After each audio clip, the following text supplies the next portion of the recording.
Presented by HP Music. रंगादल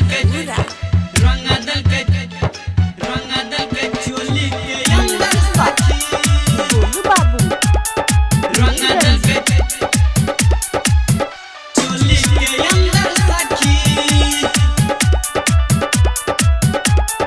रंगादल के चोली जब से यही लई फागुन महीना बिगड़ गेलै हमर दीवाना रे सखी सुनै छी जब से यही लई फागुन महीना बिगड़ गेलै हमर दीवाना करे बड़ी परेशान केना जीवे भगवान करे बड़ी परेशान केना जीवे भगवान करा देलकै बमंडल सखी लगायल रहे स्प्लेंडर सखी रंगादल के चोली के अंदर सखी लगायल रहे स्प्लेंडर सखी रंगादल के चोली के अंदर सखी चोली के अंदर सखी मीरगंज रंगादल के चोली के अंदर सखी चोली के अंदर सखी जंगल सगरो टोला मोहल्ला लागत होइतै बड़का घोटाला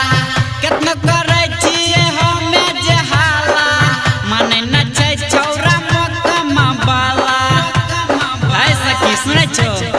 हाँ जंगल सगरो टोला मोहल्ला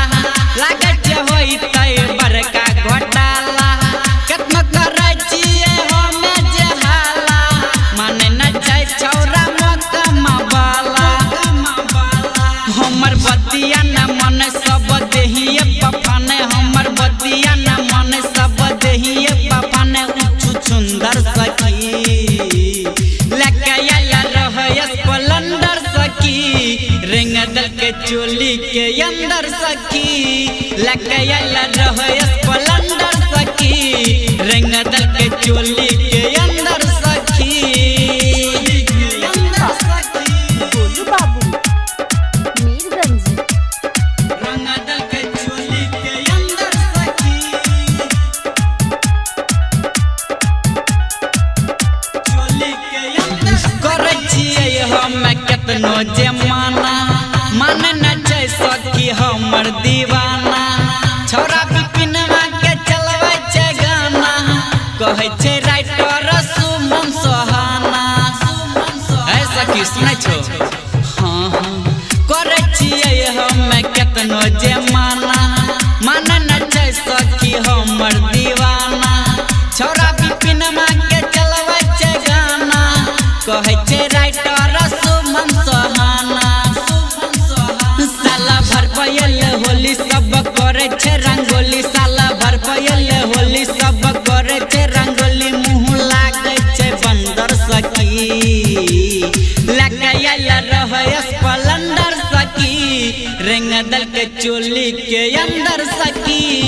लगायल रहे स्प्लेंडर सखी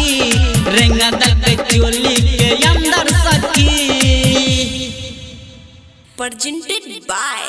HP Music Madhepura.